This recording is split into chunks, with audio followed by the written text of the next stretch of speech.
تا کنون لاجار از غم خورده ای،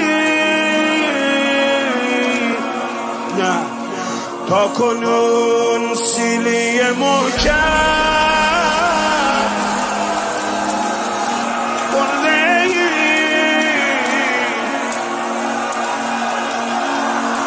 مادرت را سمت خانه برده ای، گوشوار دانه دانه برده ای. حسن جان حسن جان حسن جان